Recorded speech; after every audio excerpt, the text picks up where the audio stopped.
Amigas y amigos, buenos días. Como presidente de Nueva Economía Forum, tengo el placer de darles de nuevo la bienvenida a la tribuna mediterránea del Forum Europa, que organizamos con la colaboración de Asisa, Bankia y la Universidad Europea de Valencia. Hoy tenemos el honor de recibir a una antigua amiga de nuestras tribunas, doña Rosa Díez, portavoz y diputada de UPyD. Le va a presentar el portavoz del Grupo Municipal del mismo partido en Alicante, Fernando Enrique Llopis. La tribuna es suya.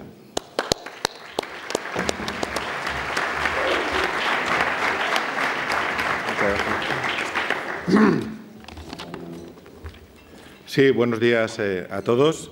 Mi nombre es Fernando Llopis. Como bien ha dicho, soy el portavoz de Unión Progreso y Democracia en el Ayuntamiento de Alicante. Y bueno, además de ser portavoz de Unión Progreso y Democracia, soy ahora mismo pues, una de las personas más nerviosas, pero orgullosas de poder presentar a una de las personas en España que más admiro.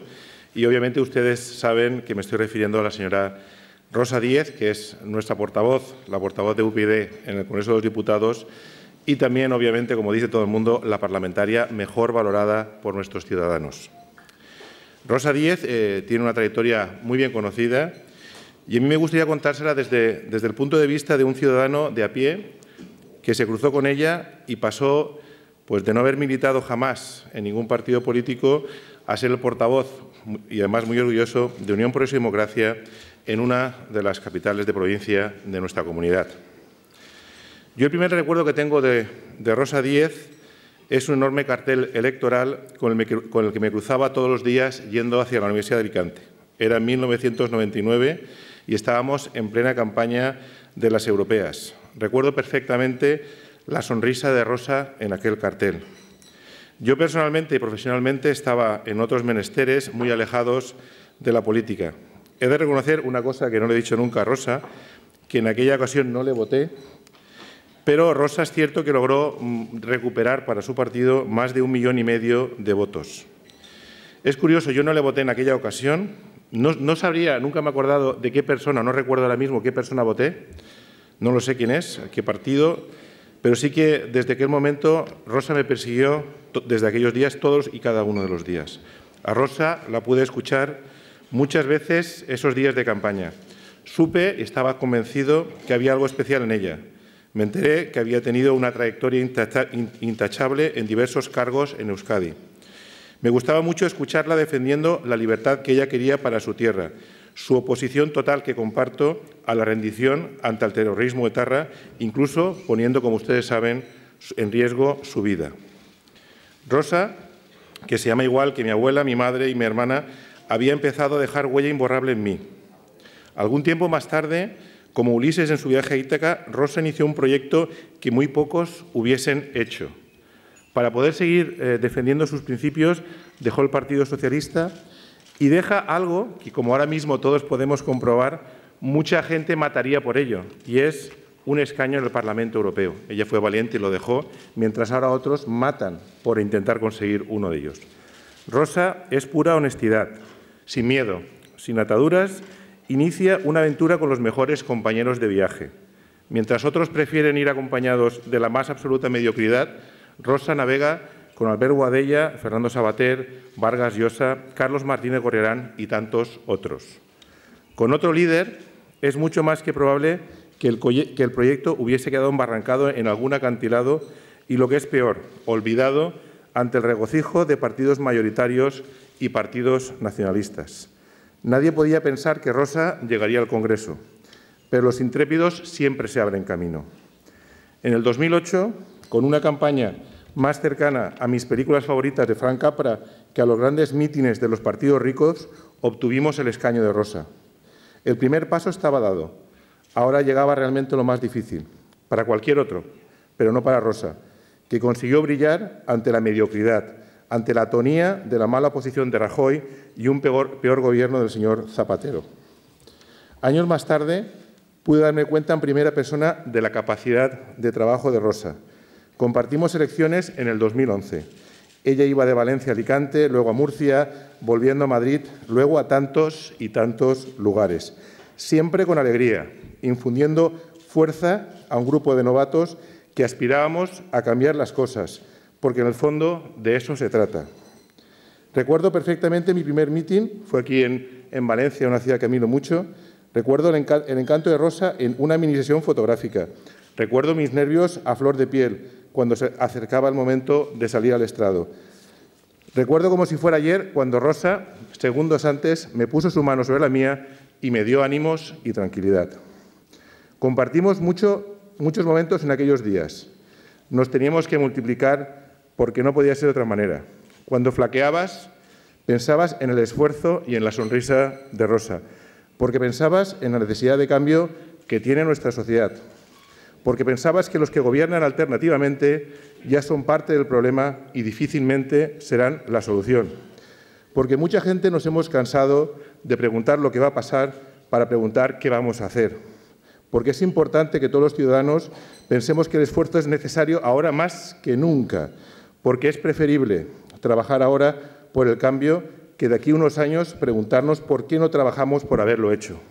Porque para cambiar las cosas tienes que hacerlo con ilusión, trabajo, capacidad y hacerlo con los mejores. Y por eso, para mí y tantos otros, es un auténtico privilegio compartir viaje con nuestra conferenciante de hoy, la señora Rosa Díez. Muchas gracias.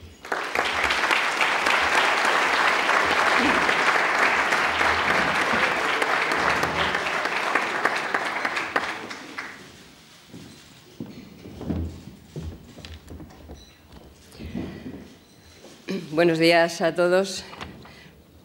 Por si no se han dado cuenta ustedes, Fernando Llopis, además de ser un concejal y un compañero del partido, es mi amigo. Así que empiezo por agradecerle su presentación, su amistad y también su trabajo.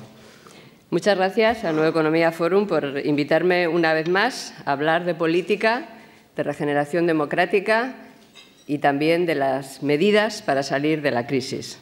Gracias por darme este micrófono y la posibilidad, por tanto, de hablar y debatir con ustedes de las cosas que importan a España, de las cosas que importan a los españoles. Gracias a todos ustedes por acudir a este foro, por acudir a la invitación y por plantearse pasar un rato hablando de política, escuchando hablar de política y escuchando la voz de un partido joven, como se ha dicho, de este partido que tengo el honor de representar, de Unión, Progreso y Democracia.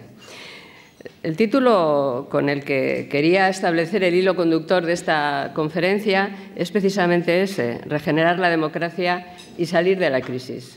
Porque, a nuestro juicio, y frente a quienes piensan que hay que hablar de economía y solo de economía, y que lo importante es hablar de economía y que hay que dejarse de las demás cuestiones, la salida de la crisis, de la triple crisis que atraviesa nuestro país, que vive y sufre nuestro país, está íntimamente relacionada con la regeneración de la democracia y con la reforma de las instituciones. Si no regeneramos la democracia, si no reformamos las instituciones, si no somos capaces de corregir todos los vicios de nuestro sistema, será imposible que salgamos de la crisis en buenas condiciones y, sobre todo, será imposible que no volvamos a caer en una de más profundidad que esta en la que en este momento estamos. Nuestro partido, Unión, Progreso y Democracia, nació, como seguramente ustedes recordarán, en septiembre del año 2007 con un programa básico tan sencillo como ambicioso: comprender las razones del mal funcionamiento de la democracia en España y emprender las iniciativas políticas necesarias para su regeneración. Aunque en aquellos momentos nadie hablaba en España de la necesidad de regenerar la democracia, el problema ya existía. Sin embargo, hoy una creciente mayoría social percibe un fallo generalizado del sistema, dominado por la corrupción. Por eso, como decía, la regeneración de la democracia ocupa el centro del debate político. Llevamos años explicando que el hecho diferencial entre la crisis que sufre nuestro país y el resto de países de nuestro entorno es que en España la crisis es triple: económica, social y política. Sí, ya sé que ahora lo dice todo el mundo, pero les animo a que vean el primer debate de investidura en el que pude participar en aquel momento con José Luis Rodríguez Zapatero. Cuando yo hablaba de la triple crisis, todos me miraban, permítanme la expresión coloquial, como las vacas al tren. todo el mundo estaba hablando de la crisis económica, bueno, entonces se negaba incluso la crisis económica, pero cuando insistíamos en que el hecho diferencial era la triple crisis que en España estaba en las instituciones, me miraban raro, lo diré de otra manera. Y 4 años más tarde, en el primer debate de investidura del hoy presidente Mariano Rajoy, cuando yo planteé también en el debate de investidura, por cierto, el único político, el único diputado, en este caso diputada, que salió al atril y planteó la cuestión, cuando yo planteé el tema de la corrupción política como el elemento clave para definir la situación de nuestra democracia y de nuestro país, el presidente del Gobierno, el actual presidente del Gobierno, también me miró como las vacas al tren y me salió a la tribuna a decirme que yo era una exagerada y que eso no era un problema y que en España eso no era un problema. A nuestro juicio, urge abordar grandes reformas estructurales, entre otras la propia Constitución, como más adelante señalaré. ¿Qué duda cabe que la Constitución del 78 ha cumplido un papel esencial para construir y afianzar la democracia en España? Pero el modelo bipartidista que diseñó esa Constitución, afianzado en una ley electoral profundamente injusta, ha ido degenerando en una partitocracia asentada en un bipartidismo imperfecto, donde el Partido Socialista y el Partido Popular se alternan en el poder, sea con mayoría absoluta o sea con apoyo nacionalista a cambio de nuevas concesiones a sus interminables exigencias. A pesar de las aparentes malas relaciones entre los partidos viejos y del lenguaje político trufado de descalificaciones personales y sectarias, el hecho es que la manera de gobernar y hacer política del Partido Popular y del Partido Socialista ha ido pareciéndose cada vez más en los asuntos fundamentales, tales como la evolución del Estado de las autonomías, la política económica y social, sí, también en esta, o la política internacional. ¿Qué decir de la política antiterrorista últimamente o de la acción, mejor inacción, en relación con el envite secesionista del nacionalismo catalán? Nuestro partido nace de la convicción de que en España hace falta un partido político que defienda al Estado, o sea, que vertebre España defendiendo la igualdad de todos los españoles. El proyecto de Unión, Progreso y Democracia es representar en las instituciones a todos los ciudadanos españoles partidarios de regenerar las reglas de la democracia, sin recurrir a atajos irresponsables ni tentaciones antisistema. Por esa razón, nos definimos como un partido transversal, articulado por un programa político inclusivo, en lugar de por una ideología tradicional. También como un partido inequívocamente nacional, lo que significa el principio de actuar en toda España sin excepciones territoriales y con las mismas reglas y un mensaje común, y como un partido laico y progresista, convencido de que la mejora de la democracia consiste en el progreso de la igualdad ante la ley y del Estado de Derecho y de la igualdad de oportunidades y la libertad personal, sí que, por supuesto, derechos históricos o colectivos, creencias religiosas o identidades étnicas o nacionalistas puedan emplearse para coartar la igualdad y la libertad o excluir de sus beneficios a cualquier segmento de la sociedad ni a los habitantes de un territorio en particular. Un número creciente de ciudadanos han apreciado este compromiso de nuestro partido y lo han apoyado con su voto, hasta hacer de Unión, Progreso y Democracia una auténtica alternativa al bipartidismo. Entre el año 2008 y el año 2013 hemos concurrido en 11 procesos electorales de ámbito nacional, europeo, autonómico y municipal. En todos ellos hemos presentado y defendido con autonomía nuestro proyecto. Y en solo 4 años hemos pasado de obtener poco más de 300.000 votos y un diputado nacional en las primeras elecciones a 1.140.242 votos. Digo todos porque todos, cada uno de ellos son muy importantes, y grupo parlamentario en el Congreso de los Diputados. Y eso, a pesar de una ley electoral tan injusta que produjo, por ejemplo, seguro que ustedes en eso no se han fijado, que más de 200.000 votos obtenidos en Andalucía, o sea, más de 200.000 ciudadanos andaluces que depositaron su voto en las candidaturas de UPyD para las últimas elecciones generales, se quedaran como resultado 0 diputados. 200.000 andaluces nos votaron, 0 diputados. Por eso mucha gente todavía dice, no, que ustedes son un partido de Madrid y, bueno, y tienen un poquito en Valencia. No, oiga, que es que casi el 25% de nuestros votos, más del 20%, lo tuvimos en Andalucía. Pero, claro, habían hecho una ley electoral para que esos votos no tuvieran valor para convertirse en diputado. Como solemos explicar, las causas de este progreso es doble. Por un lado, el tiempo ha verificado nuestro pronóstico sobre la insostenibilidad del sistema político y la consiguiente crisis del Estado de las autonomías. Y, por otro lado, UPyD ha demostrado que es un partido necesario. Yo no sé si dentro de 20 años seremos un partido necesario o habrá un partido político que represente mejor las necesidades de los ciudadanos, pero hoy somos un partido estrictamente necesario. Por eso hemos logrado crecer superando los problemas de la falta de financiación y de las limitaciones de lo que básicamente era y sigue siendo una organización de voluntarios. Sí, un partido de voluntarios. También hemos tenido que superar uno de los hándicaps más importantes para cualquier fuerza política, cual es el escaso eco de nuestras iniciativas en la mayoría de los medios de comunicación, con las consiguientes dificultades para darse a conocer en una opinión pública que, pese al avance de Internet, se sigue informando muy mayoritariamente a través de los grandes medios audiovisuales.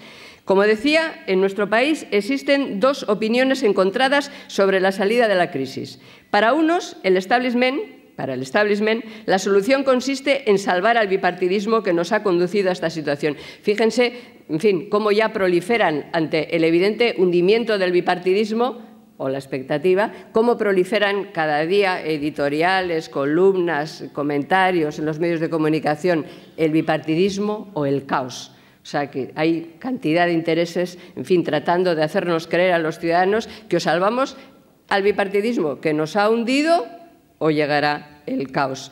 Para otros, o sea, salvar el bipartidismo es la opción del establishment. Para otros, la solución pasa por la refundación radical del sistema social y político. Pues bien, para nosotros, para Unión, Progreso y Democracia, nuestra opción es totalmente diferente a ambos extremos. Nosotros pensamos que la solución consiste en llevar a las instituciones, insisto, en llevar a las instituciones la regeneración de la democracia representativa.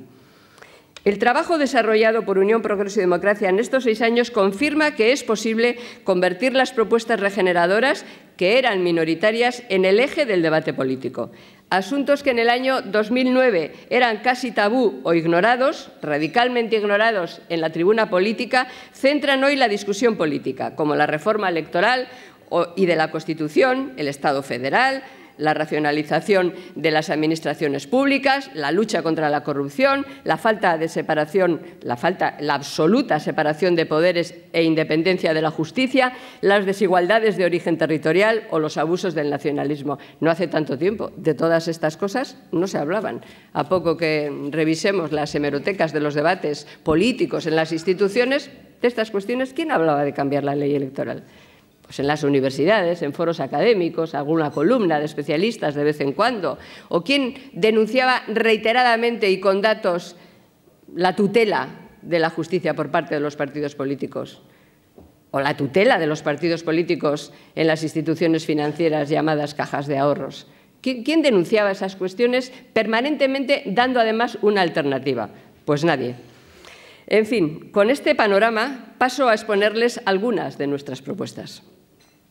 Una reforma clave para regenerar la democracia y devolver la confianza en los ciudadanos es, como decía, la reforma de la ley electoral. A diferencia de lo que a veces se piensa, esta no es una ley hecha para favorecer a los partidos nacionalistas. En muchos foros, cuando planteo esta cuestión, me dicen, hombre, claro, es que los nacionalistas… No se confundan. Esta no es una ley hecha para favorecer a los partidos nacionalistas. Esta es una ley hecha para garantizar el poder del bipartidismo, o sea, del Partido Socialista y del Partido Popular, que luego, por derivada, favorece también a los partidos nacionalistas, porque la derivada es que los partidos que se presentan en una única circunscripción también están primados, pero es para favorecer un bipartidismo imperfecto en el que la clave, en fin, quien medie, que definitivamente dé las mayorías, sean no un partido nacional, sino un partido nacionalista, porque la ley lo que pretende y consigue es que los votos de un partido nacional como PP y PSOE para conseguir un diputado sean 60.000 y los de un partido nacional que no sea ninguno de los dos sean 200.000, 300.000 o de ahí para arriba.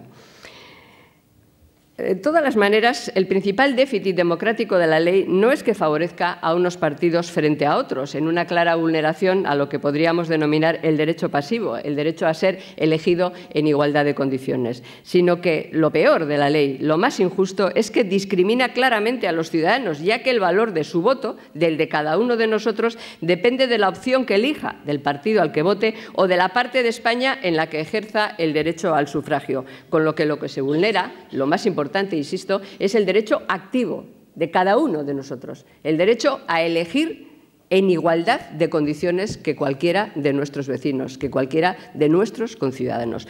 Por eso, una de las principales medidas para mejorar la calidad de nuestra democracia, para que los ciudadanos se vuelvan a encontrar con la política y con las instituciones políticas, es la reforma de la LOREG. Nuestra propuesta, ampliamente detallada, si ustedes quieren acceder a ella, en la web del partido, en fin, y en las instituciones, para no entrar en más detalles, garantiza en todo caso, me interesa destacarlo, la proporcionalidad y también el bloqueo de las listas, el desbloqueo de las listas electorales. La segunda cuestión, imprescindible para afrontar la crisis política, es lo que denominaremos la refundación del Estado. El Estado de las autonomías es el resultado, si me permiten que lo diga así, de una improvisación. Es un modelo híbrido e indefinido de Estado descentralizado con rasgos federales, confederales e incluso centralistas, como el mantenimiento de las diputaciones provinciales decimonónicas. La consecuencia es que España soporta muchos de los inconvenientes de un Estado federal, como la complejidad administrativa territorial y las disparidades legales, sin ninguna de las muchas ventajas de los diversos modelos federales vigentes, como Estados Unidos, Canadá, Australia, Alemania, Suiza y otros países. En España no existe ni la corresponsabilidad, ni la lealtad, ni el reconocimiento de la cláusula de prevalencia de las leyes federales. Nuestro partido defiende desde que nacimos la reforma del modelo territorial del Estado. Desde que nacimos, no desde que se montó el lío en Cataluña, permítame la expresión coloquial. Desde que nacimos defendemos la reforma del modelo territorial del Estado. Nuestra reflexión parte de la base de que el Estado de las autonomías ha derivado en un modelo elefantiásico, insostenible en lo económico e inviable en lo político. Un modelo incapaz, por su estructura obsoleta, duplicada e imprecisa, de garantizar el cumplimiento efectivo de los artículos de la Constitución que son innegociables, aquellos que proclaman derechos fundamentales como la igualdad, la justicia y la libertad. Nadie puede negar que el sistema autonómico transformó España y la diversidad, muy especialmente la lingüística y cultural en territorios con dos lenguas oficiales, encontró un camino de desarrollo desconocido hasta entonces. Pero mientras eso sucedía, ese desarrollo, el nacionalismo identitario, particularmente en Cataluña y en el País Vasco, reclamaba una mayor cuota de singularidad. Dicho de otra manera, la alta descentralización política de España resultó incompatible con las ansias de singularidad de los partidos políticos nacionalistas. Lo que molesta a los partidos nacionalistas, digámoslo de otra manera, es que no haya más margen para el llamado hecho diferencial. Eso es lo que aviva sus instintos más primarios para reivindicar, por la vía que sea, un trato político diferente. El modelo federal que defendemos no es una respuesta, quiero que quede claro, no es una respuesta a las reivindicaciones nacionalistas, sino una alternativa al desbarajuste en que se ha convertido el Estado de las autonomías. Hoy sabemos, para eso sirve la experiencia, que fue una ingenuidad pensar que el modelo autonómico diseñado en el 78 serviría para integrar al nacionalismo. Se hizo la España de las autonomías para que el nacionalismo pasara a ser autonomía, permítanme que lo diga así, y resulta que las autonomías pasaron a ser nacionalistas, incluso aquellas en las que no hay partidos nacionalistas. No cometamos ahora el mismo error, pretender calmar al nacionalismo, secesionista o no, con propuestas de federalismo a la carta, como hacen los socialistas, a nuestro juicio, al mío, es una soberana tontería. No hace falta que explique que no hay doctrina política más contraria al nacionalismo que el federalismo. El federalismo pretende la igualdad, el nacionalismo exige la diferencia. Si se trata de integrar a los nacionalismos, hemos de tener claro que habremos de hacerlo política y no sentimentalmente.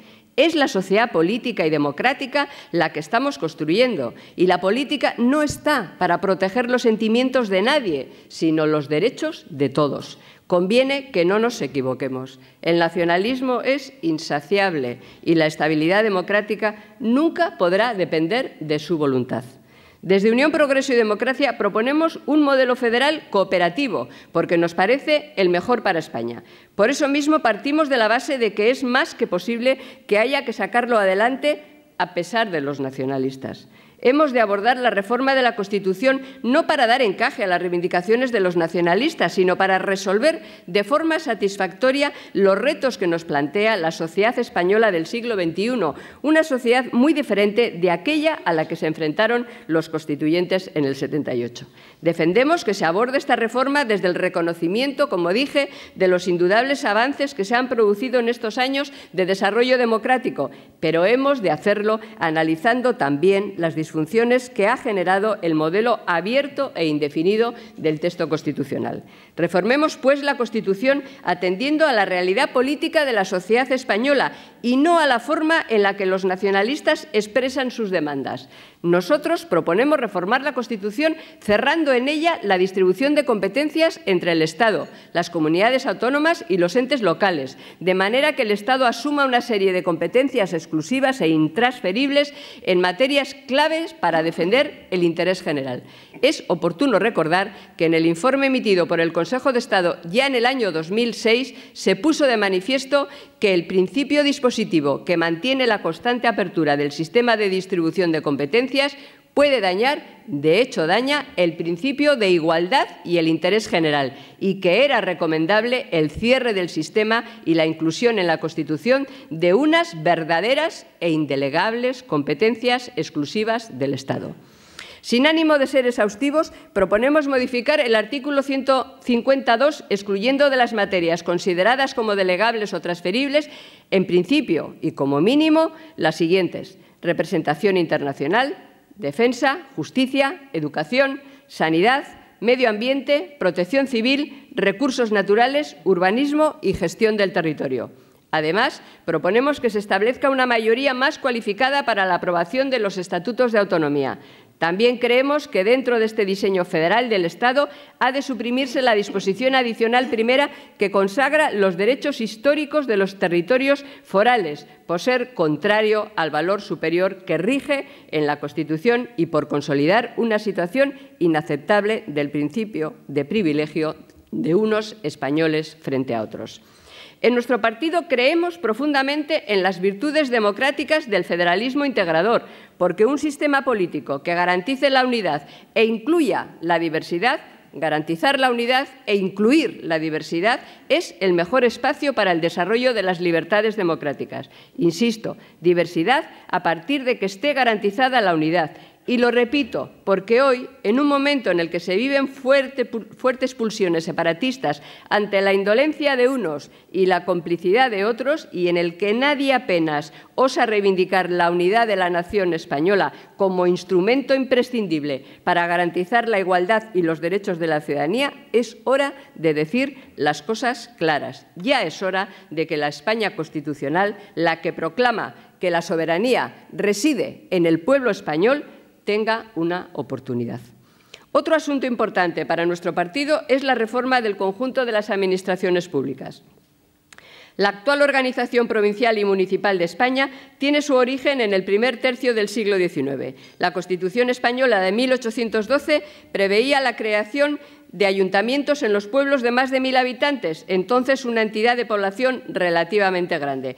Hemos llegado al siglo XXI con 8.112 municipios, de los cuales más de 5.500 tienen menos de 2.000 habitantes y en torno al 80% menos de 5.000, situación de auténtico minifundismo municipal. Hasta el Consejo de Europa nos acaba de llamar la atención sobre esta misma cuestión. A lo mejor lo que no hacemos nosotros nos lo termina obligando a hacer Bruselas, que se dice, pero espero que no, que tengamos la suficiente capacidad y la suficiente autonomía, pero hacer las cosas porque nosotros mismos lleguemos a esa reflexión y no de la manera que otros quieran que las hagamos. La fusión municipal llega aconsejada, como digo, por la experiencia de otros países en la mejora de los servicios públicos que prestan. Entre 1950 y 1992, la mayor parte de los los países europeos redujeron notablemente el número de municipios. Suecia, el 87%, Dinamarca, el 80%, Reino Unido, el 76% y Países Bajos, el 36%. España es uno de los pocos países europeos que no ha acometido planes de este tipo e incluso que ha seguido el camino contrario, desagregar municipios. Nuestro modelo municipal no responde a los requerimientos de una sociedad moderna, donde debe primar la movilidad de los ciudadanos y la prestación de servicios de calidad, pero el sistema de partidos está interesado en multiplicar los pueblos de representación y gestión para multiplicar sus cargos. Un municipio debe gestionar un territorio y una población congruentes con las economías de escala adecuada para la prestación de servicios, con una estructura administrativa más profesional. Pero claro, en España es mejor tener muchos municipios pequeños que no sean capaces, piensan los grandes partidos, los partidos grandes, los partidos viejos, con una estructura incapaz de prestar los servicios a sus ciudadanos para así tener la coartada de seguir manteniendo las diputaciones, lugar en el que colocan a los que no han podido colocar en otro sitio. ¿Saben ustedes cuánto nos cuestan las diputaciones provinciales? Pues nos cuestan 6.000 millones de euros al año. 6.000 millones de euros al año, que se mantienen, diseñadas en las Cortes de Cádiz, se mantienen porque mantienen los ayuntamientos pequeñitos, los municipios pequeños, para mantener la coartada, insisto, de mantener las diputaciones. No quiero finalizar esta intervención sin tocar siquiera brevemente un elemento clave que distingue la mala calidad de nuestra democracia. Me refiero a la politización de los órganos de la justicia. Un país en el que no existe una justicia independiente es un país en el que la democracia se escribe con minúsculas. Y eso es algo que no podemos aceptar.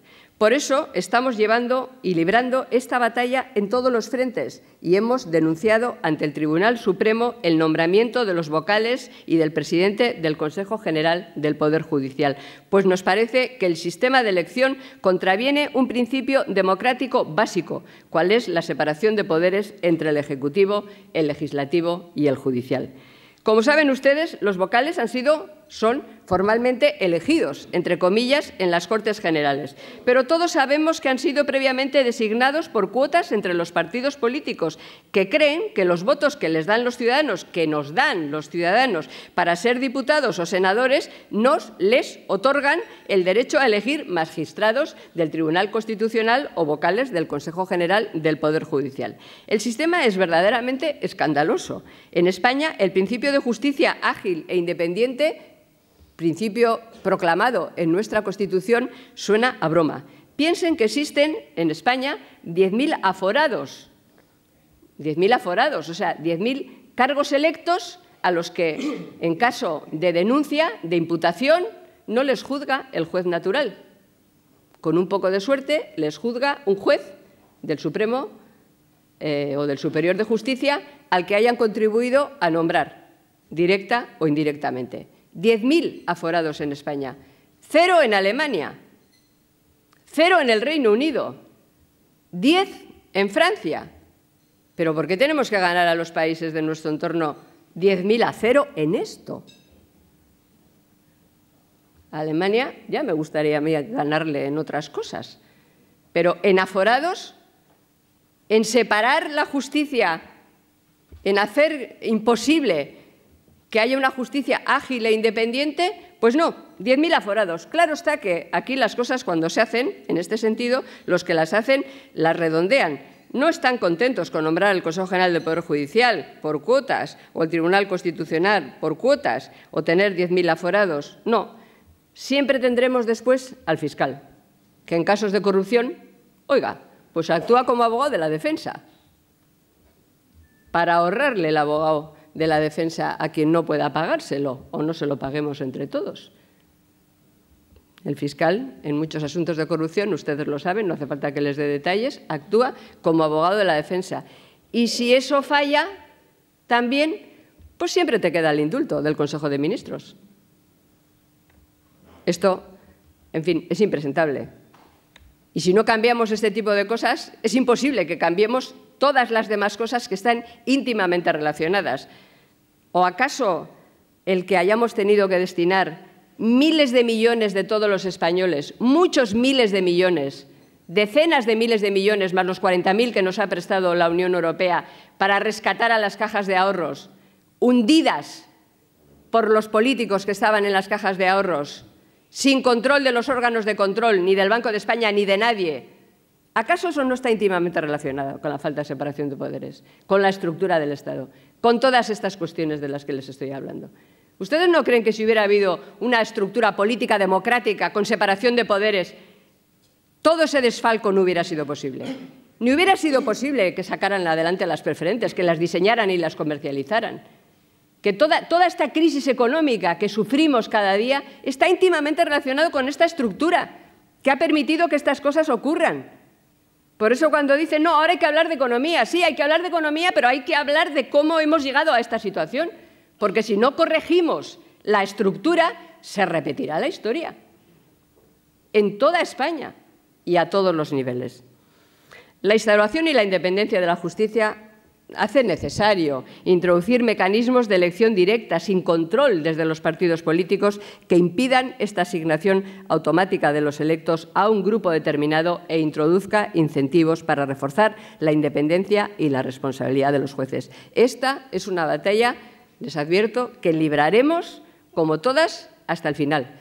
Como estamos librando las batallas en relación con las preferentes o las cajas de ahorros que acabo de citar, no solamente en las instancias políticas, en el Congreso de los Diputados y en cualquier instancia política en la que se plantee, sino también en los tribunales, porque ha sido este partido político, de 5 diputados y una estructura bien pequeña todavía en toda España, quien ha llevado a la Audiencia Nacional a todos los responsables de Bankia, quien ha llevado a la Audiencia Nacional a todos los responsables de comercializar, diseñando primero fraudulentamente las preferentes, y a un buen montón de cajas de ahorros, que han arruinado a los ciudadanos, porque las estamos pagando nosotros. Porque no creemos que tenga que salir gratis, porque hay responsabilidades políticas, claro, pero las hay penales, las hay patrimoniales, las hay profesionales, y los responsables tienen que pagar. Por eso nosotros, además de dar la batalla política en las instituciones, hemos hecho lo que tenía que haber hecho el fiscal, que para eso le pagamos el sueldo: llevarles a la Audiencia Nacional. Y ha ido detrás de nosotros, no delante, sino detrás de nosotros, porque defender el interés general, eso pensamos que es la obligación de un partido político, que no es más que un instrumento al servicio de los ciudadanos. Quien piense que un partido político es una cosa para que los afiliados del partido político manejen dentro del partido político, es que no sabe lo que es un partido político en el siglo XXI. Bueno, pues por eso cumplimos la defensa del interés general hasta el final. Y lo que no ganamos en las instituciones, en términos de votos, aunque sí lo ganemos en el debate político y a veces también en términos de votos, recuerden la votación de la semana pasada en relación con el plan secesionista de Cataluña, bueno, lo que no ganamos, vamos a los tribunales a ganarlo, a intentar ganarlo, porque sabemos que hay muchos jueces deseando que les llegue la denuncia a su despacho para poder actuar, porque no hay que confundir los órganos de la justicia con los jueces que están en sus juzgados, esperando a ver si hay alguien que les pone la denuncia sobre la mesa. Un último apunte de nuestra aportación y nuestro compromiso con la regeneración de la democracia es este que he hecho en relación con las cajas de ahorros y con todo el fraude que ahí se ha cocinado. En fin, que podría abordar otras muchas cuestiones en la agenda de Unión, Progreso y Democracia de nuestras propuestas políticas y económicas, de la reforma fiscal que vamos a presentar íntegra la semana que viene en las Cortes, de nuestra propuesta de reforma laboral que hemos planteado también completa en el Congreso de los Diputados, de todas las propuestas económicas y sociales que hemos defendido. Todas ellas dan fe no solo de nuestros programas electorales, sino de nuestra iniciativa en las instituciones. Pero sirva este aperitivo, permítanme que lo llame así, para presentar ante ustedes a un partido político profundamente institucional, inequívocamente nacional, progresista, laico, comprometido con los valores de la regeneración democrática y comprometido también con la defensa de la unidad de la nación española, un instrumento imprescindible para garantizar la igualdad de todos los españoles. Muchas gracias por su atención.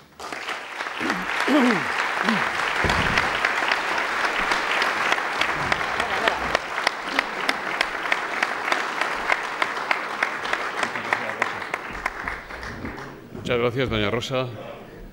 Pues se puede imaginar que hay muchas preguntas. Vamos a empezar, si le parece bien, por estas.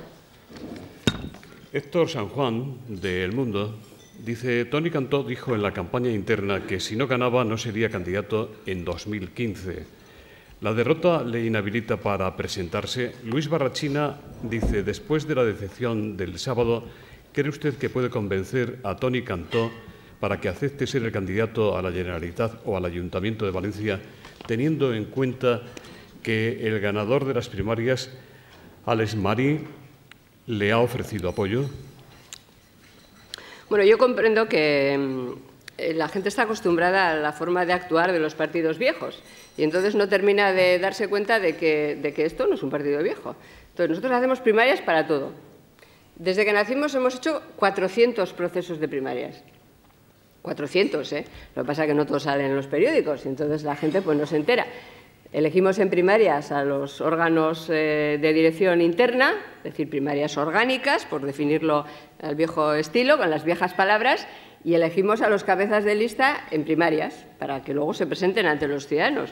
Y unas elecciones, las que ha habido este sábado, no solamente en la Comunidad Valenciana, sino en otros muchos lugares de España, para elegir a los órganos internos a nivel autonómico, a nivel local, son para elegir los órganos internos, y otras elecciones, las primarias para cabezas de lista, son para eso, para elegir a los cabezas de lista. Esto como principio general. El segundo principio general que me gustaría también destacar, por esto de que la gente está con la idea de la forma de comportamiento viejo y cree que todos somos iguales, es que aquí nadie convence a nadie. No sé cómo decirles. Para que se presenten, no se dejen de presentar. Es que los afiliados se presentan cuando les da la gana. Y no les convencemos, oye, preséntate o no te presentes. O sea, no, es que los afiliados se presentan sin avales, se presentan porque deciden autónomamente presentar, y unos ganan y otros no ganan, porque en un proceso de primarias, en este partido político, gana el partido. No gana uno y pierde otro. Gana el partido que hace el proceso de primarias, que demuestra la capacidad para hacerlo sin miedo y que después pues sigue trabajando. Porque nosotros lo sabemos, en fin, lo tenemos interiorizado, nacimos por eso. No somos más que un instrumento al servicio de los ciudadanos, nada más. Y si lo hacemos bien, pues los ciudadanos nos votan. Y si no lo hacemos bien, pues no nos votan. O sea, conclusión, Toni hará lo que le dé la gana, como todos los demás.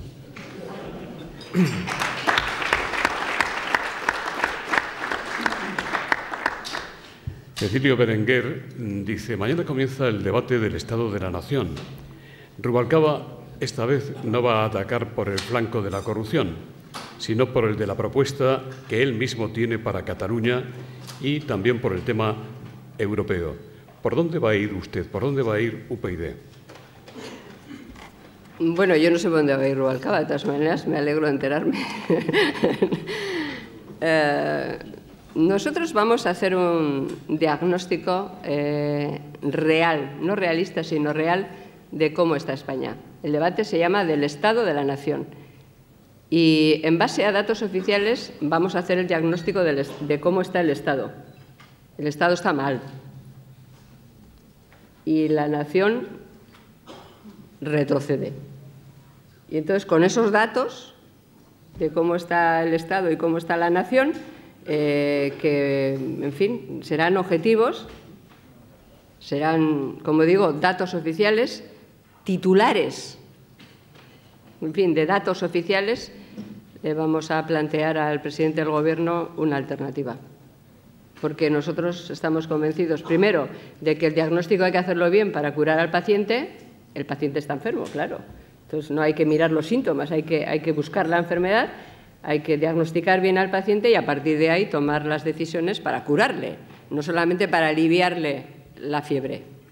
Y nosotros vamos a plantear una serie de alternativas, entre otras de política fiscal, insisto, y de reformas laborales y de políticas sociales para, a partir del diagnóstico certero frente a la propaganda y los eslóganes, pues curar al paciente. El paciente es España y España son los españoles. ¿Nos puede dar alguna primicia de lo que va a presentar? Pues todo esto es primicia, no se lo había dicho a nadie. No le había dicho a nadie que íbamos a hacer un diagnóstico en titulares. Les aseguro que es una primicia. Pero bueno, va a ser, de verdad, yo creo que ya está bien de propaganda, ¿no? Ya está bien de que el presidente del Gobierno nos anticipe en anuncios lo que va a hacer para decirnos un año más tarde que no pudo, porque la realidad le impidió cumplir con sus deseos. Ya está bien. Lo único que dice de verdad es el anuncio. O sea, lo único creíble es que ha hecho un anuncio, pero luego ya lo demás ya no se cumple. Y yo creo que ya no estamos para tonterías. Nosotros no pensamos que estancarse sea salir de la crisis. No pensamos, por ejemplo, que se puede sostener que a España no nos ha rescatado Europa, porque lo sostiene permanentemente, continuamente, que España no ha sido rescatada. Entonces, los 40.000 millones de euros que nos han prestado los europeos y que imputan a deuda, esto ¿qué se llama? ¿Eso cómo se le llama? Bueno, no creo que no se puede decir que no nos han rescatado nunca y, además, alegrarse el día que termina el rescate. Bueno, una de dos, ¿no? Entonces, yo creo que todas estas contradicciones, creo que a la gente hay que decirle la verdad. Me parece que es muy importante. Usted acaba de decir que el Estado está mal. No está bien, ¿no? ¿Cómo está la Comunidad Valenciana, en su opinión? Peor que el Estado. Sí, peor.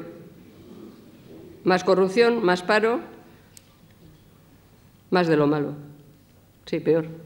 ¿Y cómo curará a este enfermo? Pues las recetas son las mismas. Bueno, no me gusta lo de recetas porque da la impresión de que todo es fácil. No es fácil.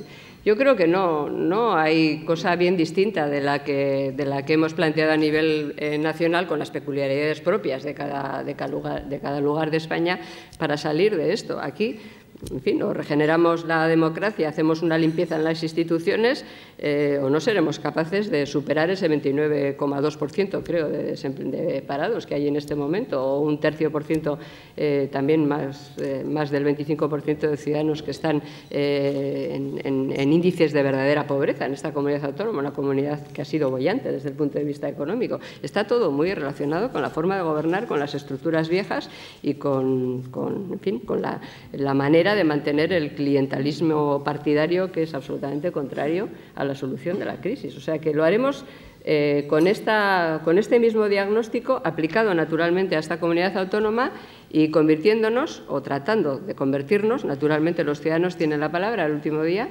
en un partido clave para decidir en esta comunidad valenciana no solamente quién gobierna, que parece que a la gente es lo único que... A la gente, vamos, ya me entiéndanme, es lo único que importa. ¿Ustedes a quién? No, sino cómo se gobierna. Lo importante es el qué y el cómo, no el quién, porque en muchas cosas es que son intercambiables el PSOE y el PP. Algunas de las cuestiones claves que he destacado es que defienden exactamente lo mismo. Son tan intercambiables que en muchas materias son como la Visa y la Mastercard. Sirven para lo mismo, que tengan color distinto. Entonces yo creo que en algún momento hay que introducir tarjeta nueva y darle valor a otra forma de hacer política. David Burguera dice, que es de las provincias, dice, en vista de sus expectativas de voto y del resto de los partidos en la comunidad, apoyará a Barberá y a Fabra si el PP no tiene mayoría absoluta en 2015. Enrique Arias Vega dice, la alianza más importante que tiene UPyD es en Asturias. ¿Se podría interpretar eso como que los votantes de UPyD son desengañados del PSOE y los de Ciutadans y Vox desengañados del PP? Manuel Miñés, de la Cámara de Contratistas de la Comunidad, dice, en las próximas elecciones autonómicas valencianas, ¿apoyarán ustedes al partido más votado caso de ser requerida su participación en una coalición de gobierno? ¿Están dispuestos a condicionar su apoyo a mantener la Administración y Gobierno central una financiación y unas inversiones en infraestructuras para la Comunidad Valenciana acorde a nuestro peso poblacional, PIB histórico, etcétera? Bueno, casi lo acababa de contestar, aunque no me lo habían preguntado antes, ¿no? ¿A quién apoyarán? No, es que ¿qué apoyaremos? ¿Qué políticas apoyaremos? ¿O qué políticas defenderemos? Es la pregunta de verdad importante. Entiendo que no se lleva, o sea, que lo clásico ha sido tú que me das, y si tú me das dos miembros en el Gobierno y un presidente de una sociedad pública y no sé qué, pues te apoyo. Pues no. Nosotros en Asturias, ya que se ha citado, planteamos un programa, una propuesta de acuerdo, la misma a los tres partidos. al Partido Popular, a Foro y al Partido Socialista. A Izquierda Unida no se lo presentamos porque en aquel momento no quería, tenía ya un pacto con el PSOE y no pujaba por nada más que por apoyar al PSOE. Lo hicimos público. Aparte de una serie de propuestas de carácter social y de carácter económico, establecíamos tres cuestiones clave. Una, la reforma de la ley electoral, por lo que he explicado antes. Otra, la fusión de municipios, por lo mismo que también he explicado. Y otra, en este caso, una medida que tenía mucho que ver con una decisión de regeneración democrática. La constitución de una comisión de investigación para un caso que se llamaba el caso Marea, que, por cierto, afectaba al Partido Socialista. Era de la época anterior, afectaba al Partido Socialista. Una comisión de investigación que además no podía venir trufada. Ya saben ustedes cómo son las comisiones de investigación, que la mayoría del grupo, o sea, que se constituyen, pero la mayoría está predeterminada por la mayoría del grupo que tiene mayoría en el Parlamento. Conseguimos las tres cosas, acordarlas con el Partido Socialista, porque el Partido Popular no quiso y Foro tampoco. El Foro nos decía que lo firmaría si le decíamos al Partido Popular que el presidente tenía que ser de Foro, y el Partido Popular nos decía que lo firmarían si le decíamos al de Foro que el presidente tenía que ser del Partido Popular. No entendieron absolutamente nada. Bueno, lo firmamos con el Partido Socialista.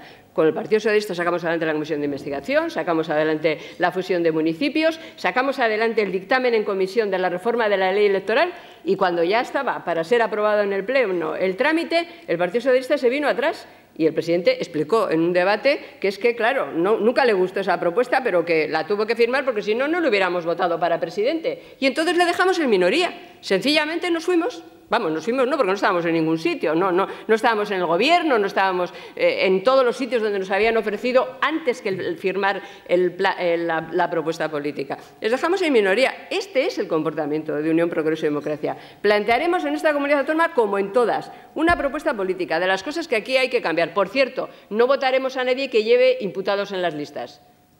No le haremos a nadie presidente, alcalde o lo que sea si mantiene en sus candidaturas personas con juicio oral abierto, imputados por delitos de corrupción política.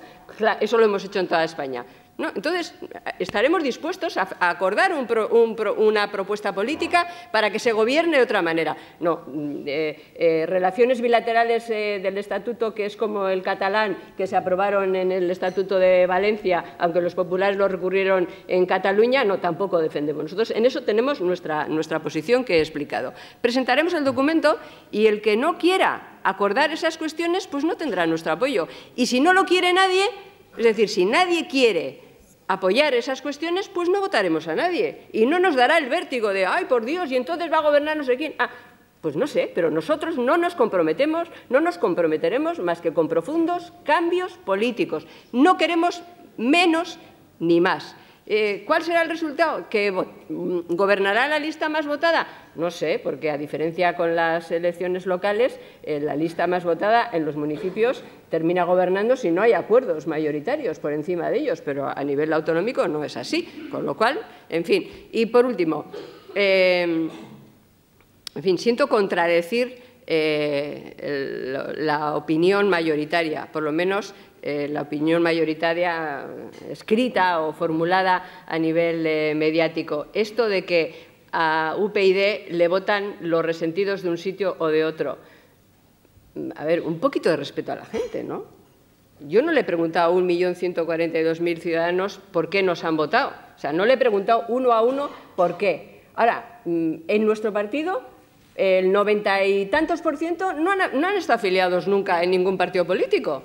No vienen rebotados de ningún sitio. Por cierto, porque los que vienen rebotados y dicen traigo 30, les decimos pues vete con ellos a casa, porque aquí se afilia la gente de uno en uno y aquí no viene nadie con grupos organizados ni con franquicias organizadas. No les hemos preguntado. La inmensa mayoría de nuestros votantes, dice el CIS, que hace en lo que no cocina buenos estudios sociológicos, viene de su casa, es decir, de haber votado alternativamente a lo largo de su vida unas cosas u otras, pero viene de votar, decide votar autónomamente a una opción política. Lo dicen todos los estudios sociológicos, los que se hacen, digamos, no en clave de saber cuáles son los resultados. Y entre nuestros votantes, aparece también en el CIS, hay un porcentaje similar de los que han votado históricamente PSOE y PP, defendiendo las partes de España, naturalmente, donde hay mayorías o tal, y entre los votantes jóvenes, la inmensa mayoría o no han votado nunca o déjenme que les diga, han votado Izquierda Unida, porque es la verdad. Y nuestros afiliados pues son parecidos, no han estado afiliados en ningún sitio, casi ninguno de ellos. Los jóvenes son muy jóvenes, o sea, no de estas juventudes hasta los 32 años, sino jóvenes de verdad. En el partido no hay juventudes y por eso hay muchos jóvenes, y yo creo que también eso es una forma de definirlo. Y, bueno, yo creo que la gente opta mayoritariamente a favor. Digo la gente que vota Unión, Progreso y Democracia. Ahora, no les hemos preguntado, ¿eh? A todos y cada uno, quiero decir. Nada más secundar la moción que presentó usted en el Congreso contra el reto soberanista, Rubalcaba se arrepintió y dijo que nunca volvería a hacerlo. A pecar. Para no perjudicar las relaciones con Cataluña. Luisa Paraxi le pregunta, ¿no cree que podría estar debilitándose su hábil estrategia, la usted, de poner en evidencia a populares y socialistas ganándoles por la mano en temas de gran calado político e impacto popular? Si mi estrategia fuera esa, estaría debilitada, pero mi estrategia no es esa. ¿Quién dice que nuestra estrategia es debilitar o tomarles por la mano al Partido Popular y ganar una votación? No, nuestra estrategia es que allá donde reside la soberanía popular, la soberanía nacional, se produzca un pronunciamiento sobre algo que es de interés de todos los españoles. Esa es nuestra estrategia, que el Congreso de los Diputados se pronuncie sobre algo que es competencia del Congreso de los Diputados, que tenga la autonomía y la posibilidad de pronunciarse sobre un asunto que afecta a todos los españoles. Esa es nuestra estrategia. Y que se pronuncie, por tanto, como se ha pronunciado, rechazando el plan soberanista. Si lo hubiera hecho el PSOE o lo hubiera hecho el PP, pues nosotros lo hubiéramos votado. Como no lo han hecho, lo hemos hecho nosotros. O, en fin, pongamos el ejemplo de Bankia. Si hubieran llevado a Bankia a los tribunales, a la Audiencia Nacional, el fiscal general del Estado o el PSOE y el PP, que al PSOE y el PP no podían llevarles porque estaban en los órganos de Bankia. Pero bueno, si lo hubieran llevado otros, pues no lo hubiéramos llevado nosotros. Pues en esto ocurre igual. Oiga, nos ganamos el sueldo. Y ganarse el sueldo es que el Congreso de los Diputados se pronuncie sobre un plan soberanista que, de llevarse a cabo, afectará a todos los españoles. O sea, ¿se puede pronunciar el Parlamento de Cataluña sobre algo que no es de su competencia y no se puede pronunciar el Congreso de los Diputados sobre algo que es de la competencia del Congreso de los Diputados? Pues no. Lo único que tenemos nosotros, y esta es verdaderamente una aportación y yo creo que es una forma de ganarse el sueldo, es que rompemos los tabúes. Y llevamos a la tribuna del Congreso de los Diputados las cosas que la gente habla, entre ellos, las cosas que se debaten en otros foros. Y esto lo hemos llevado. Y yo creo que ha sido muy bueno para España. No sé cuánto de bueno ha sido para UPyD o no. Créanme si les digo, me importa mucho más lo bueno que ha sido para España que lo bueno que ha sido para UPyD, porque lo bueno que ha sido para UPyD pasará, o no, pero tendrá unos resultados. Pero lo bueno que ha sido para España, para los ciudadanos que viven en Cataluña, y que no encuentran una forma de articular su respuesta a la pulsión secesionista de los nacionalistas, eso no, en fin, ya no está en cuestión. Y eso ha sido muy importante, como fue muy importante que unos meses antes nos pronunciáramos también sobre una cuestión importante que es la falacia del derecho a decidir. A mí me parece que hemos cumplido con nuestra obligación y que si otros se han arrepentido o lo ven en clave interna y están pensando en lo que les cuesta en su partido o tal, pues es su problema. O sea, nosotros aquí no estamos, en las instituciones no estamos para resolver nuestros problemas como partido político. En las instituciones estamos para resolver los problemas de los ciudadanos. No estamos ahí para resolver problemas internos de mayorías o minorías dentro del partido. Estamos para resolver los problemas de los ciudadanos. Y eso es lo que hemos hecho y yo creo que lo hemos hecho muy bien. Isabel Basauli le pregunta qué valoración hace usted del fin de semana del príncipe Felipe en Cataluña. ¿Han sido oportunos, en su opinión, sus encuentros privados en este momento? ¿Es así como debe hacer las cosas la corona y hay que respetarlo? ¿Cuánto tiempo cree que le queda a la monarquía en España? Y ya que parece inevitable una reforma de la Constitución, ¿debería aprovecharse, en su opinión, para cambiar de modelo de Estado, es decir, pasar a un sistema republicano sin perjuicio de agradecerle a don Juan Carlos y a su familia los servicios prestados? Bueno, yo sobre los encuentros privados del príncipe no me puedo pronunciar, no sé lo que les habrá dicho en privado a los unos o a los otros, por tanto, sobre su agenda. Realmente la agenda del príncipe nunca es privada, pero sí las conversaciones que puedan tener. No me pronuncio. Me importa mucho más, y sobre eso sí me pronuncio, los pronunciamientos públicos. Él es el príncipe heredero y tiene que estar en los foros, y está en los foros, en fin, institucionales, empresariales, y hace su discurso y hace su papel, y lo debe de hacer bien. Y luego, cuando le plantean cuestiones sobre esta de la que estábamos hablando hace un momento, sobre el respeto a la ley y a la Constitución, sobre el derecho de todos los españoles, sobre las cuestiones que nos afectan a todos, pues lo que espero y deseo de él y le pido es que sea claro.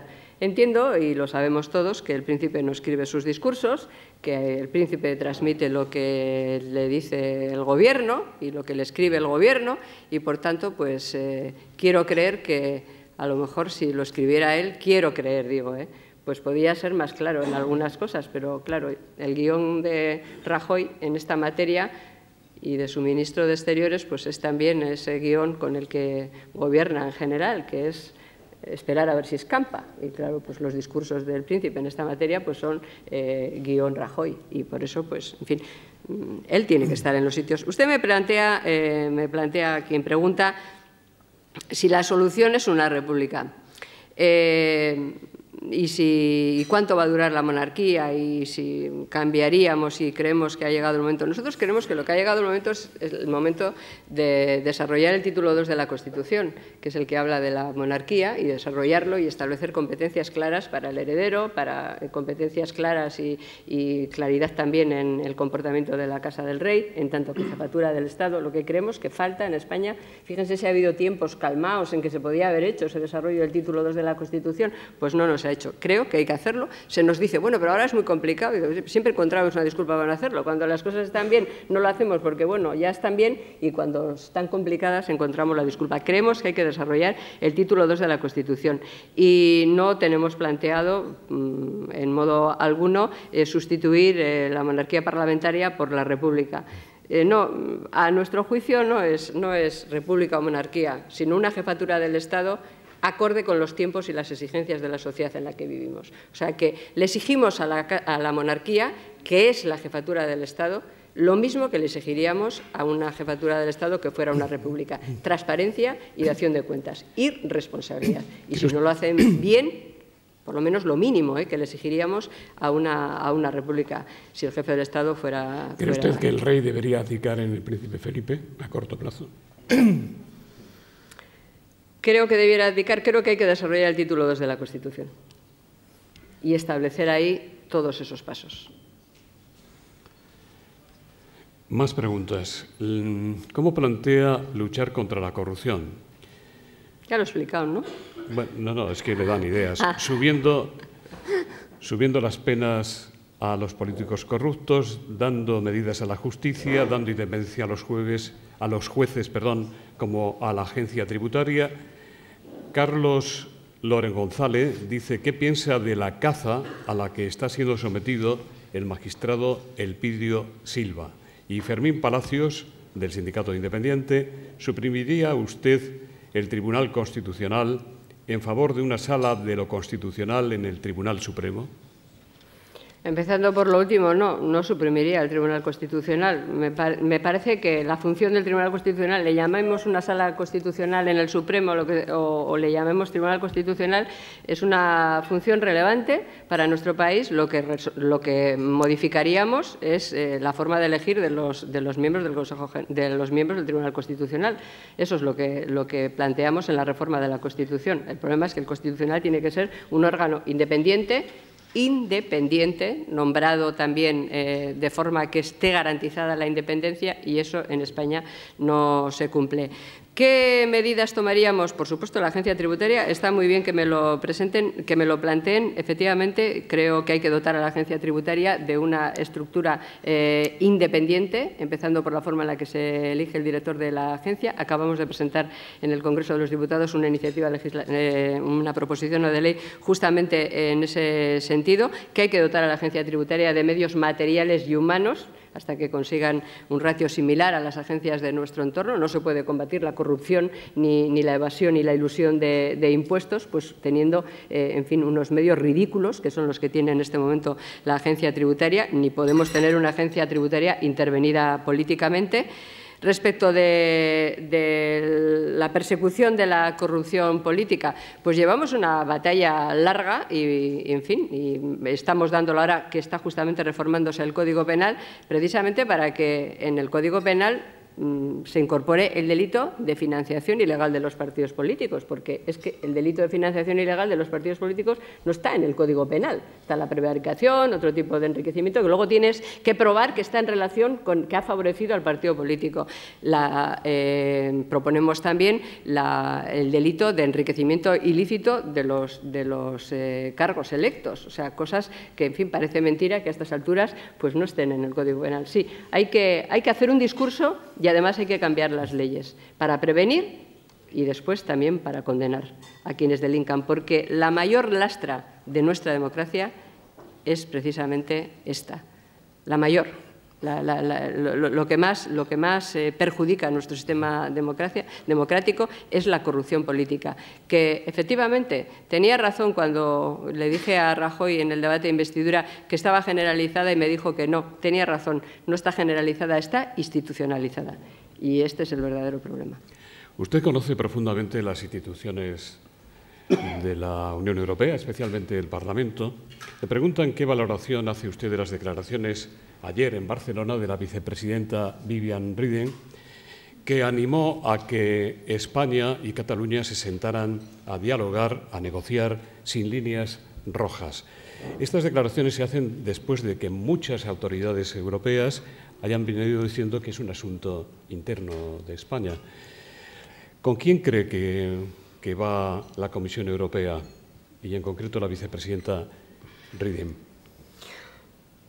Bueno, primero, los tratados son clarísimos, entonces si no sé con quién van o con quién dejan de ir, pero los tratados son clarísimos y cuando alguien se va de un Estado de la Unión, deja de ser parte de la Unión. O sea, que eso, diga Reding lo que diga, o lo diga quien lo diga, o tengan las simpatías que quieran, eso está clarísimo y también lo han dicho por activa y por pasiva la Comisión oficialmente, incluso a nosotros, a nuestro diputado Francisco Sosa Wagner, se lo han dicho por escrito, porque hemos planteado la pregunta y nos han contestado por escrito. Por tanto, en fin, las líneas rojas las tiene la Unión Europea. Entonces yo a la señora Reding le diría eso, que se revisen los tratados y que se entere de que las líneas rojas, que no son otra cosa que el respeto a la legalidad vigente, las tienen en la propia Unión Europea, como no podía ser de otra manera. Las democracias tienen líneas rojas y si no hay reglas, no hay líneas rojas, pues no hay democracia. Entonces, pues no sé. Esta cosa del síndrome de cuando llegas y te rodeas de alguien que piensa de una manera tal y nadie se atreve a llevar la contraria al que te está invitando a cenar, pues debe ser que le ha pasado eso a la señora Reding. Pero bueno, eso es muy fuerte. Pues sí. En una vicepresidenta de la Comisión Europea, ¿no? Sí, sí, es muy fuerte. Bueno, supongo, en fin, que mucha gente de la Comisión Europea sabrá que es muy fuerte. Y nosotros le vamos a preguntar a la Comisión si comparte la opinión de la señora Reding, que no hay líneas rojas ni en España ni en la Unión Europea. Porque si no hay líneas rojas es que no hay ley. Entonces me parece una cosa, en fin, tremenda. A lo mejor mañana nos dicen que la han traducido mal, ¿eh? Afortunadamente habrá grabaciones, digo yo. Carlos Montoya le pregunta qué le parece que el Lehendakari Urkullu se haya desplazado ayer urgentemente a Madrid para darles coartada y amparo a los verificadores verificados por ETA. Me parece impresentable. O sea, realmente impresentable. Y si sirviera para algo diría que tiene que dimitir. Pero como no sirve para nada, ¿para qué lo voy a decir? O sea, a ver, quiero decir que es que nunca acompañó a las víctimas, hombre. O sea, que es que en la Audiencia Nacional algunos hemos ido a muchos juicios de los asesinos de personas, cargos electos, o sea, diputados, o sea, ya no para que no sienta que tiene que vivir en la Audiencia Nacional, digo, acompañando. No ha ido nunca. Y resulta que va a acompañar a unos ciudadanos que nos hemos enterado que cobran 700 euros más gastos diarios, que no está mal, acompañarles cuando les cita el juez para que expliquen cómo fue esto, dónde se reunieron, si tienen algunos datos. Porque si es que se reunieron con 2 terroristas. Bueno, decían que eran terroristas y como tenían capucha no sabemos quiénes eran. Pero decían que eran terroristas, se reunieron con unos terroristas que les enseñaron unas armas. Y se las llevaron. Que luego las metieron en una caja de cartón y se las llevaron. Es que es una cosa, o sea, realmente es berlanga, ¿no? Digo, lo de la entrega y estas cosas, que llevan ahí unas armas, las enseñan y las meten en una caja de cartón y las cierran y se las llevan y la BBC hace un reportaje, un vídeo y los periódicos abren al día siguiente en todas las primeras hablando de la entrega de armas y haciendo valoraciones. Y es una cosa realmente de berlanga, en serio. O sea, no. Y luego les citan a esos, por cierto, un aplauso para Covite, digo yo, no hace falta que, quiero decir, o sea, Covite que le pide a la audiencia, oiga, cítenlos y que a ver si tienen algún dato que darnos, por ejemplo, para poder juzgar los más de 300 asesinatos que están sin juzgar. Bueno, y va el juez y les cita a la Audiencia Nacional y va el Lehendakari y se desplaza para darles cobertura. Por cierto, esta semana el representante del Lehendakari, porque ellos hablan así como si fueran representantes del Lehendakari y del País Vasco y no diputados nacionales, en el Congreso de los Diputados el PNV montó una bronca, nosotros también, por la derogación de la Ley de Justicia Universal, por la que la Audiencia Nacional ya no va a poder citar, por ejemplo, al chino, al presidente chino acusado de delitos de genocidio en el Tíbet y tal. O sea que montan una bronca porque en la Audiencia Nacional no pueden citar al chino, pero les parece mal que citen a estos señores que han venido de no sé dónde a entrevistarse con los terroristas. El mismo juez, por cierto, el del chino y el de los llamados mediadores.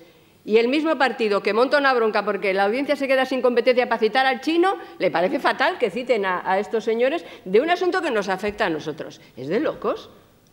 O sea, es una cosa absolutamente de locos. O sea que menos mal que Covite, como siempre, ha estado lista, ha llevado el tema a los tribunales, lo que les decía antes, a veces no se ganan en otros foros y tienes que buscar un juez y les han llamado a estos señores a que den explicaciones y lo único que, por lo que he visto en los medios de comunicación, en algún periódico he leído, que han dicho es efectivamente que llegaron, que les dijeron que estaban inutilizadas y tal, y cogieron y se las llevaron. Pues mira tú, qué entrega de armas. En fin. Lo he dicho, me parece impresentable lo de Urkullu, que es lo que usted me ha preguntado, y me parece, en fin. Carlos Robles le pregunta qué valoración hace usted de los relevos recientes en la dirección de El Mundo, que con Pedro J. parecía estar al lado de UPyD, y en El País, que bajo el mando de Javier Moreno no parece que haya estado demasiado próximo a ustedes. ¿Cree usted que detrás de ambos ceses está la larga mano de Rajoy? Carmen Arriaga le pregunta, ¿no le parece miserable la actitud del periódico ABC acusándole de oportunismo e intentando arañarle a UPyD el mérito de promover la votación sobre Cataluña el jueves en el Congreso? No he leído eso de la ABC, ya lo voy a mirar. Bueno, respecto de la cuestión que me plantean de los cambios en la dirección del País y del Mundo, de sus relaciones con UPyD los dos y de la larga mano de Rajoy, no se me había ocurrido pensar que Rajoy hubiera hecho esas cosas para quitarle posibilidades a UPyD. No creo que esté tan preocupado, pero no lo había pensado, ya lo voy a pensar. No creo que lo que ha pasado ni en El País ni en El Mundo tenga que ver con nuestro partido. Están preocupados con nosotros, pero no creo que lleguen a ese nivel. ¿Y Rajoy tiene que ver con los ceses? No lo sé. Ni siquiera se lo imagina. No lo sé. Las imaginaciones, ¿para qué sirven? O sea, yo dedico mi imaginación a contarle cuentos a mi nieto y tal, a inventármelos, pero... pero usted tiene nietos. Tengo uno y estoy a punto de tener otro. Ya, nada. Y hablando de medios de comunicación, doña Rosa, Santiago Polo le pregunta qué opina de la política informativa de Radio Televisión Española y del cierre abrupto de Canal Nou. Pues respecto de lo primero, de Televisión Española, pienso que es política, pero no es informativa. Estoy un poquito, en fin, bastante alarmada con que nuestra televisión pública, nuestra radiotelevisión pública, esté sirviendo a los intereses partidarios. La televisión que pagamos, la radiotelevisión que pagamos entre todos. la pública, que ha sido siempre la mía particularmente. Es decir, que, bueno, a cada uno le gusten las emisoras que le gusten, pero vamos, me parece que el grado de manipulación es una cosa, en fin, y de desinformación es una cosa verdaderamente lamentable, ¿no? Y también, digamos que es un ejemplo de la baja calidad de nuestra democracia. Si es que al final en todo se nota lo mismo.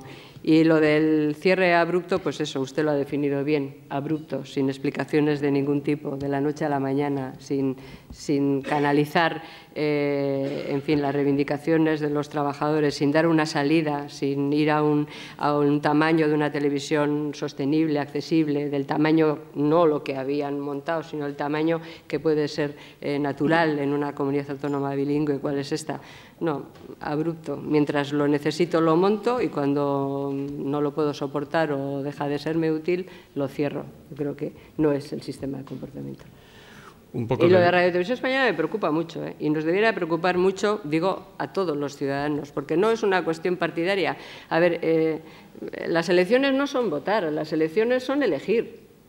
Y si uno no conoce, no puede ejercer su derecho. Y si una radiotelevisión pública oculta a unos o informa mal o, en fin, no da la información suficiente, los ciudadanos no tienen instrumentos para ejercer su derecho a elegir. Ya sé que hay muchos canales de radio, muchos canales de televisión, muchos medios de comunicación, que uno puede elegir lo que quiere escuchar, lo que quiere leer, lo que quiere ver, pero vamos, es que la pública es que es la nuestra. Y yo ayer estuve todo el día, oí bastante a la radio porque viajé y esas cosas, y estaba oyendo Radio Nacional. Es un ejemplo pequeño, poco importante, pero a modo de ejemplo. Cada poco tiempo escuchaba, cada vez que había un informativo, en esa pausa, anunciaban cómo va a retransmitir Radio Nacional el debate del martes, el que empieza mañana, del Estado de la Nación. Decían, Radio Nacional retransmitirá el discurso de Mariano Rajoy a partir de las 12 de la mañana, tal. A partir de las 4 de la tarde podrán escuchar el discurso del presidente del Gobierno y del líder de la oposición, Alfredo Pérez Rubalcaba. ¿Ve? Los demás también estamos, ¿no? Quiero decir que, sí, claro, naturalmente, está y los demás también estamos, ¿no? Entonces, para cualquiera que esté oyendo la radio, puede llegar a la conclusión de que es que en España solo hay dos partidos. ¿Qué es lo que les gustaría? Bueno, realmente les gustaría que hubiera uno solo, a muchos de ellos. Pero bueno, pues me parece que una radio pública diciendo permanentemente que van a oír al primero y al segundo como si los demás no existiéramos, pues está haciendo un ejercicio de desinformación, un ejercicio democráticamente inaceptable. No hace falta que lo diga. El problema o la culpa no la tienen los periodistas. O sea, no hace falta que lo diga. Hay que distinguir siempre mucho, porque si no, cometeríamos una injusticia entre los periodistas y el medio. Un breve viaje por el mundo. Francisco Tortajada, ¿qué valoración hace de los recientes sucesos en Ucrania y qué paralelismo o efecto, vistos desde aquí, pueden tener en Venezuela? ¿En cuál de los dos países, en su opinión, nos jugamos más?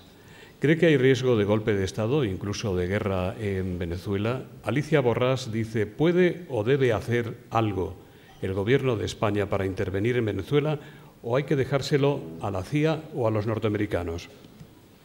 Yo creo que en los dos lugares, en los dos países y en estas revueltas nos jugamos lo mismo, que es la democracia.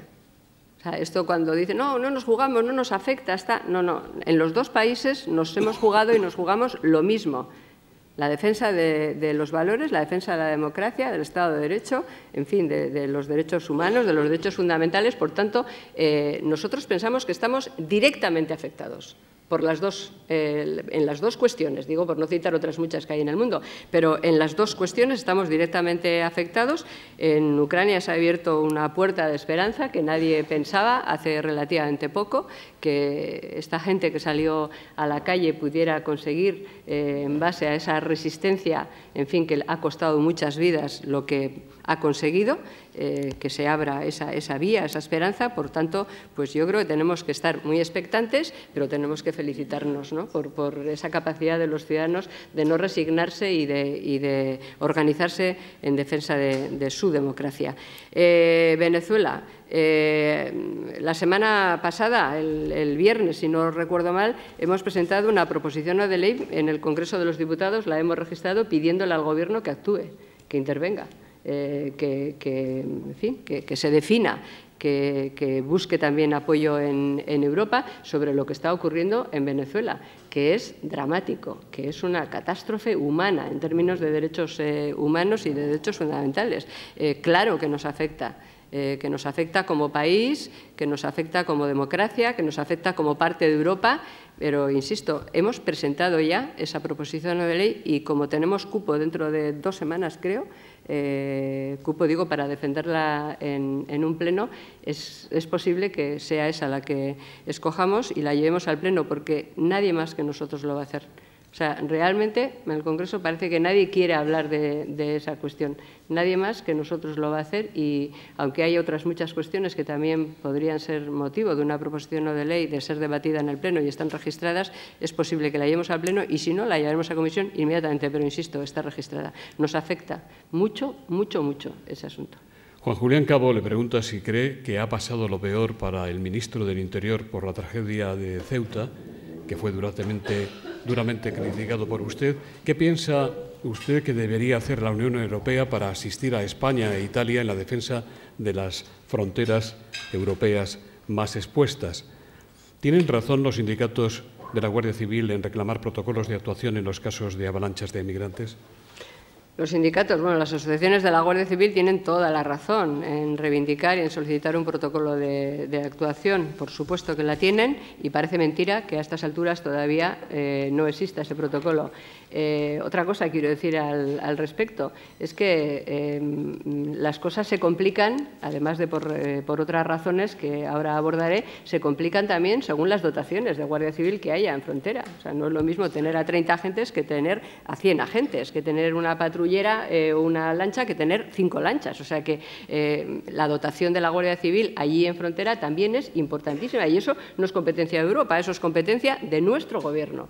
Y en ese sentido, nuestro Gobierno no ha hecho lo que debiera y ha dejado indefensos y desprotegidos y tirados, y además se ha escondido detrás de ellos, de sus uniformes, a la Guardia Civil con todo lo que ha ocurrido en Ceuta. Eso es lo que le dije al ministro y eso es lo que sigo pensando. No ha pasado lo peor para el ministro, desgraciadamente digo, porque se van conociendo nuevos datos que hacen que el asunto pues, no se pueda cerrar. ¿Y qué tiene que hacer Europa? Pues considerar la frontera del sur de Europa, o sea, nuestra frontera en Ceuta y en Melilla, considerarlo fronteras europeas y actuar con criterio europeo, que no lo hace. Ni con más dotación para Frontex, ni con más política precisamente para evitar estas avalanchas de inmigrantes. Es que las avalanchas de inmigrantes que vienen de la desesperación, es que no hay valla que las impida. Como uno no actúe en el lugar de origen, es que no hay valla que impida a la gente que trate de morir en el intento, que muera en el intento, mejor dicho, porque está tratando de vivir. Y eso es lo que tenemos que comprender. O sea, Europa no se lo toma en serio, de verdad, no lo considera su frontera, porque finalmente no terminan llegando a Alemania. Si terminaran llegando a París o a Alemania todos los que entran por Lampedusa o por Ceuta o Melilla, se lo tomarían como algo propio. Pero como no terminan llegando, pues no se lo toman como algo propio. Por tanto, nosotros como país algo tenemos que hacer más que lo que hacemos en esos foros europeos en esta materia. Bueno, la última pregunta, ya no hay tiempo para más. Joaquín Ballester, de la Comunidad de Propietarios de Polígono Industrial Fuente del Jarro, le pregunta si considera justo el actual sistema de financiación autonómica, si apoyará usted un nuevo sistema de financiación que evite las desigualdades actuales que, en el caso de la Comunidad Valenciana, nos lastra enormemente al tener una financiación por habitante muy por debajo de la media estatal.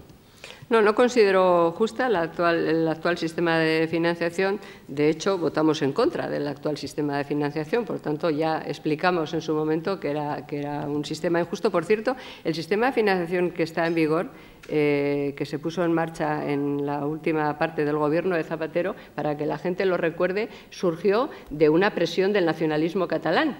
que le llevó a Zapatero a poner sobre la mesa unos cuantos miles de millones para satisfacción de los catalanes, que como siempre ocurre, de los nacionalistas catalanes, se quedaron insatisfechos y finalmente no lo votaron, pero fue un desastre de sistema hecho para contentar a los nacionalistas, que finalmente no se contentaron y que no resolvió ninguno de los problemas que tenía el sistema de financiación. Sí, creemos que hay que reformar el sistema de financiación y que el sistema de financiación no ha de ser, como hemos explicado muchas veces, no ha de hacerse pensando en las comunidades, sino pensando en los ciudadanos, porque para eso es el sistema de financiación autonómica y para eso están previstos algunos instrumentos complementarios en la Constitución. Es urgente hacerlo. Tenemos también una propuesta completa y alternativa.